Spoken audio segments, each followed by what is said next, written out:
Happy Halloween, everybody. In the spirit of everything spooky, we have decided to dedicate an entire video to how to shoot a horror scene. Thank you for joining us. I'm Kelly Mena with Nanlite USA, and welcome to our fun and creepy look behind the scenes.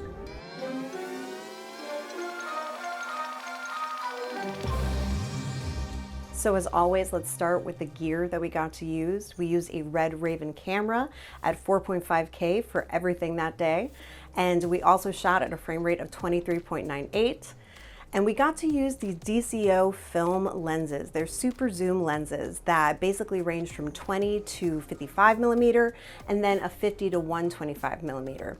And what was nice about having those zoom ranges was we really were able to get close-up shots and wide shots and just everything that we needed covered that day with just two lenses. Lighting wise, we decided to use the new PavoTube II 30X because of course we wanted to play with the new 4-footer from the X series. And then we also decided for some fun, let's throw in the 10-inch smallest PavoTube that Nanlite makes, the PavoTube II 6C. We also threw in some MixPanel 60s, as well as a Forza 60 with a projector mount. So let's jump right into the setups. The first setup we decided to do was a creepy stairway scene. So the premise of the scene was we got our actress Alex, who we were able to actually use before in our how to shoot a table scene. So if you haven't seen that, definitely check it out after this video. We will make sure to link it in the iCards and in the description. But Alex basically has great versatility. She's very funny, but she also is an actress with levels to her. So we were able to put her in the scene where we had her go up these stairs in this really cautious way, wondering like, what is up there? What's behind this door with all that light? So in order to kind of get this eerie tension mood kind of going lighting wise, Mark Raker, the cinematographer, and I decided to have bright light coming from behind the door with a really dark and moody internal feeling in the stairway. So in order to accomplish that, Mark decided to use two MixPanel 60s at an HSI of 18, 50% saturation, and 100% intensity. We also used a haze machine to make sure that we added a little more atmosphere to the overall scene. And then again, the stairway, we didn't want it to be pitch black. We wanted to be able to see a little bit of detail and definition. So in order to accomplish that, we actually used the 10-inch PavoTube II 6C, and we just threw it to the right of camera on a ledge that happened to be in the stairwell. And we set it to basically this greenish kind of tone. So specifically it was an HSI of 135, and we only had it at an intensity of 15%. And that allowed for just a little bit more detail in the stairway. It allows us to kind of see Alex a little bit more as she's inching her way towards the door. So before we moved the camera from this position, we also wanted to get the shot of the other Alex. So the premise of everything is that Alex walks up this creepy staircase. She doesn't know what she's gonna see. She peers through and she's shocked to see that it's her on the other side in maybe another realm. Maybe she's a ghost, we don't know. We left that up to interpretation.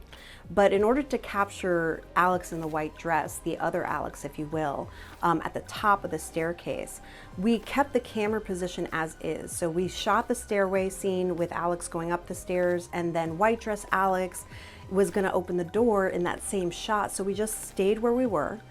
And we had Alex change, and we were also able to get the shot of Alex opening the door at the top of the stairs, wondering who the hell she heard on the other side of the door.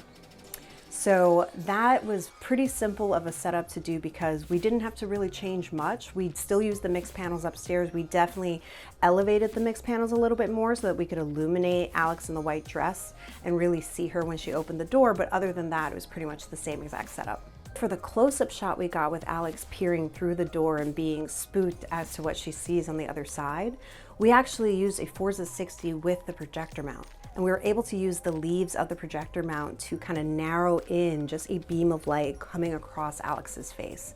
And that mimicked the light that we established in the wider shot that was coming through the door. So Alex was able to walk into that beam of light, peer through, be surprised, and it really added just a more intimate close-up moment we were able to do, and you don't even see the door, you just know that that's what she's looking through. And so it really was just a creative way to use the projector mount. You often might see it as like with gobos and like used behind somebody in an interview or as a spotlight, but there's so many different creative ways to use it, and I'm really glad we were able to kind of mimic the light coming through the door just by manipulating the leaves the way we wanted them. Now, of course, as Alex reaches the top of the stairs, we had to also shoot a setup of Alex in the white dress doing something on the other side of the door. We really wanted it to be something simple she was doing. We didn't want it to be something scary and in your face creepy. We just kind of wanted it to be something that was almost an everyday thing with some like moodier lighting to match what we had shot for the other side with the stairwell. So we really just wanted Alex to be doing something simple so that Stairway Alex could just be confronted with seeing herself on the other side of the door, and not necessarily something insanely crazy and scary. I think it's scary enough to see yourself on the other side of a door, especially if you're not a twin, right? So we had Alex in the white dress, basically prepping her bed, just making her bed, doing something very simple, a daily task, if you will. So because Mark wanted to match what we had going on in the stairway scene, we want that room that Alex is in now in the white dress to feel like the room that's on the other side of that door that we saw in the stairway. So in order to do that, he actually mimicked the lighting that was coming through the door in the room we were now shooting in. So to do that, instead of using the mix panels again, he easily mounted some PavoTube II 30Xs over and above the head of the bed. It was kind of behind Alex, so it was more of a backlight for Alex.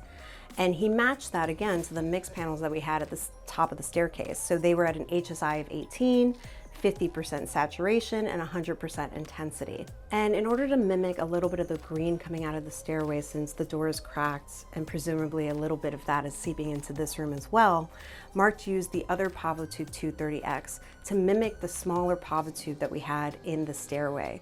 So he had it at an HSI of 135, he had it at 15% saturation and only a 12% intensity, just to give it that hint of color that's seeping through the stairway into this other room. So the location we got to use had this room of just old TVs piled on top of each other. But the best part was that you could play anything you wanted on these TVs. So once I realized that we could play anything we wanted on those TVs, I was like, we should set something up, we should film something, play it on the TVs, and then have another actor reacting to what's on the TVs. So with that in mind, we took another awesome setup within this location we had, which was this old kind of falling apart schoolroom.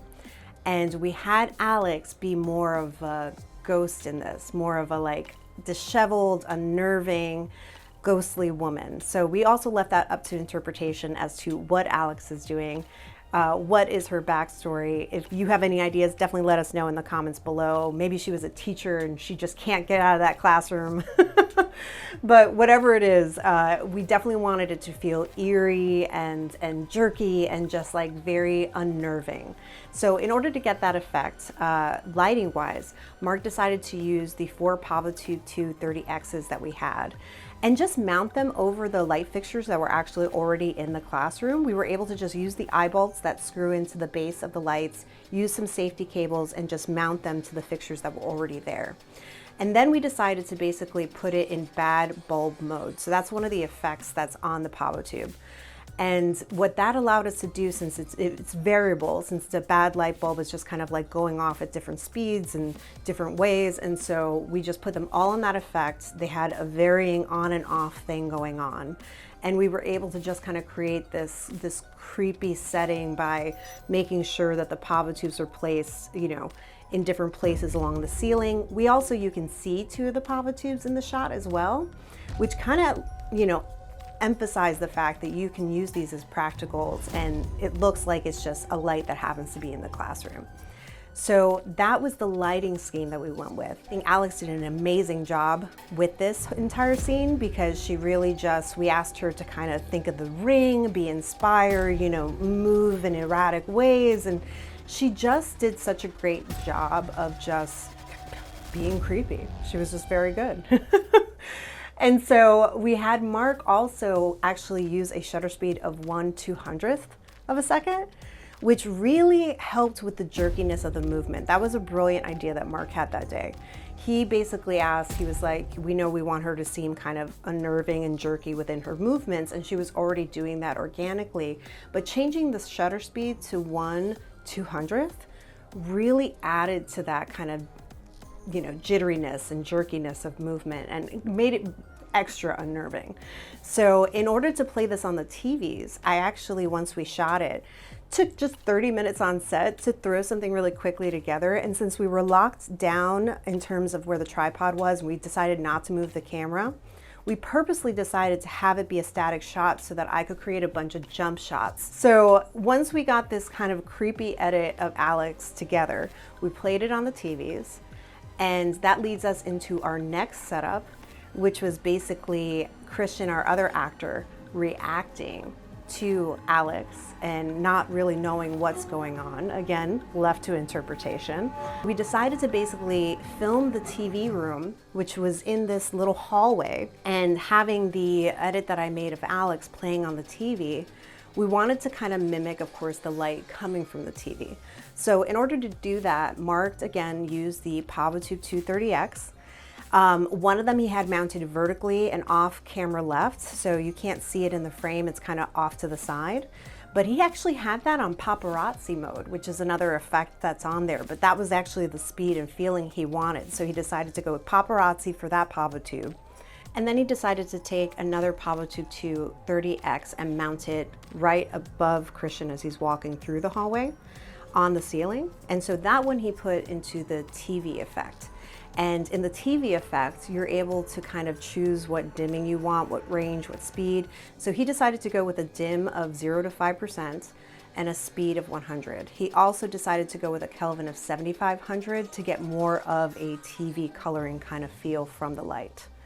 So for the very last shot of the day, we got a close-up of Christian reacting to this creepy footage we had of Alex playing on all of the TVs. In order to get this shot, we only used a PavoTube II 6C. We shut off everything else, and we mounted the PavoTube right above the TVs that were in front of Christian. We actually used a welding effect, which I thought was really clever for Mark to kind of play with. He realized that that was actually the pulsation and the basically movement of light that he actually wanted on Christian's face for the close-up. So with the welding effect, we did a 2% to 5% dim, and we also did a speed of 75 and a Kelvin of 7100. So that is our how to shoot a horror scene video. Definitely let us know in the comments below if you have a favorite scene from all the scenes that we showed you today, or a favorite lighting setup. And let us know if this Halloween you actually did some creative stuff yourself with lighting. We'd love to hear what it is that you guys are up to. And if you haven't already, please do subscribe to the channel. We have so many great tutorials coming out, and we love your feedback. We love for you to be a part of our community, and let's geek out about lighting together. Thank you guys so much for watching.